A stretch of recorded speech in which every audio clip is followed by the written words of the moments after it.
Good trade. What do you mean? I have $100. Not anymore, you don't. Poof. Bart! With $10,000, we'd be millionaires! We could buy all kinds of useful things like love! Hello, and welcome. I'm sure you have heard about the term Forex many times. But what exactly is Forex? Forex is a smart play of making profit by trading currencies. Does it sound complicated? This video will give all the information you need on the Forex. So, let's begin. Take 10 seconds to guess when Forex first came into existence. Done? Okay, are you ready to find out the answer? I am almost 100% sure you didn't guess it correctly. So, the very first Forex market was established 500 years ago in Amsterdam. Yes, you heard it right. But it all started way back. Around 2,500 years back, Egyptians and Greeks used silver and gold coins to trade goods and currencies. The Roman Empire, later, centralized the minting of these precious metals. Copper became the metal of choice for currencies during the Middle Ages due to the possibility of producing coins with a lower value compared to gold.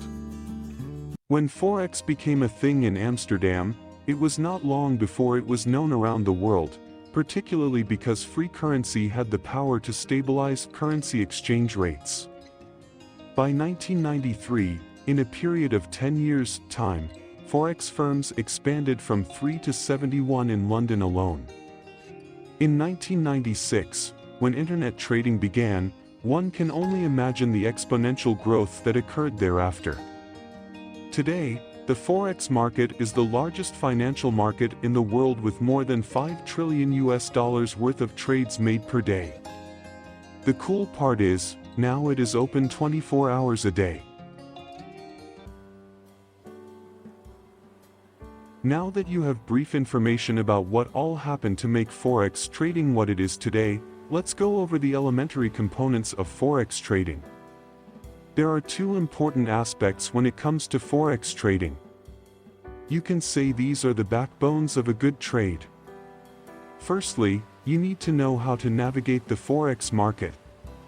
Secondly, you need to know how to engage with the market and everything that lies within it. You will hear the words Forex spread time and time again. But what exactly is a spread? It is as simple as it sounds. It is the price difference that signifies where a trader buys or sells a pair. This is termed as the bid-ask spread. It is given in pips. One can either have a high spread or a low spread. A high spread translates to a large difference between the bid and the ask price. A relatively new or emerging currency pair will have a greater spread. A currency pair? Whoa, what is that? I can almost hear you asking. A currency pair is a quotation of two currencies, with one being relatively higher than the other, used in Forex trading. There is a base currency which is bought, and the quote currency which is sold against it. A higher spread, as compared to the normal, signifies high volatility and low liquidity. The Forex market in general is also extremely volatile. Volatility and liquidity are other terms you will hear ever so often. These refer to the unpredictable changes in prices. Sometimes, during trading sessions, liquidity lessens and spreads are likely to widen then as well. Another reason for higher than normal spread is before news events or significant shocks such as the US elections. Conversely, a low spread refers to a smaller difference between the bid and ask price. Major Forex sessions like the New York bring with them lower than normal spreads. Here, volatility will be low but liquidity will be high, the opposite of a high spread. There is a term I used earlier. Can you guess what it is? Yeah, that's right. Pips. This isn't a reference to a chocolate or a seed. This is an abbreviation that stands for percentage in points. It is used to describe the smallest price movements in a currency pair. A pip is normally the fourth decimal point, however in currencies with very tiny values, such as Japanese yen, a pip might be as low as the second decimal point. I know it's a lot. Forex is traded using a standard unit of currency known as a lot, which is, well, a lot. A standard lot contains 100,000 currency units. There are other lot sizes too. These include micro lots and mini lots. Next, let's go over another vital aspect of Forex trading, short selling. Short selling basically means adopting a bearish sentiment. A bear market means that the market price goes lower, increasing the selling pressure. Bear markets are further marked by sharp sell-offs which tend to be more easily recognizable on the Forex charts.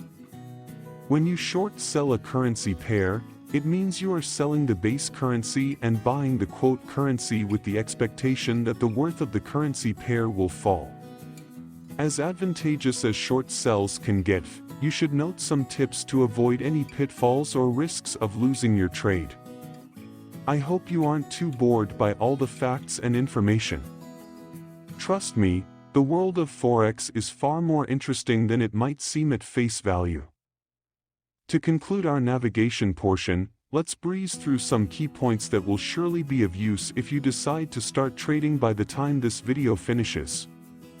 Keep a lookout for factors that will affect the size of the Forex spread. These include liquidity, volatility, and the news.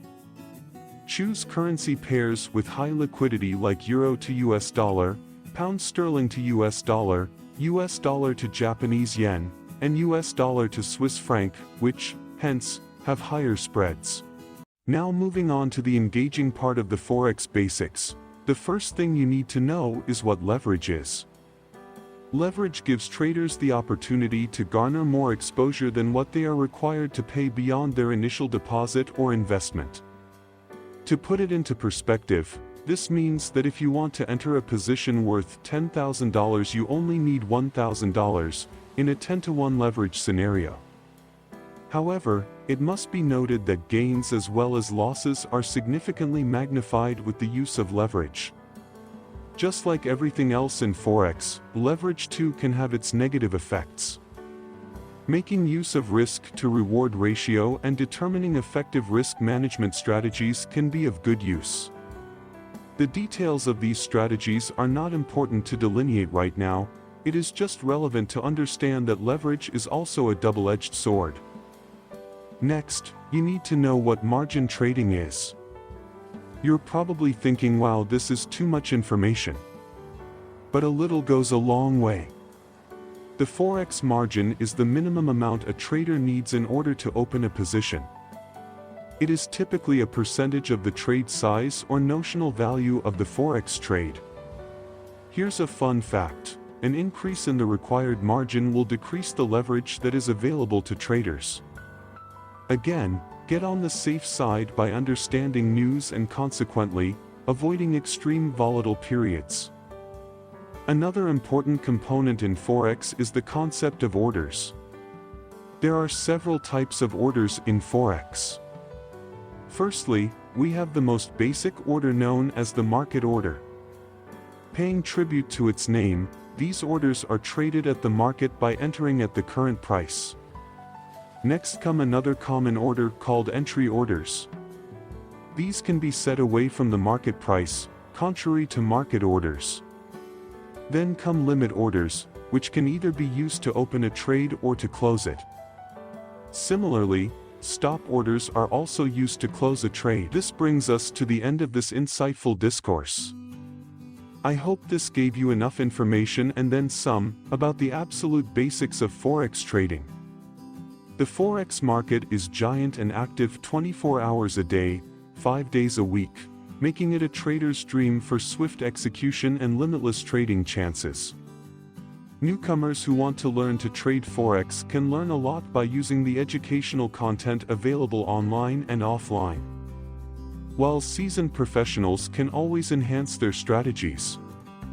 You can also check out our website for the educational content you need, whether you are a pro or a beginner.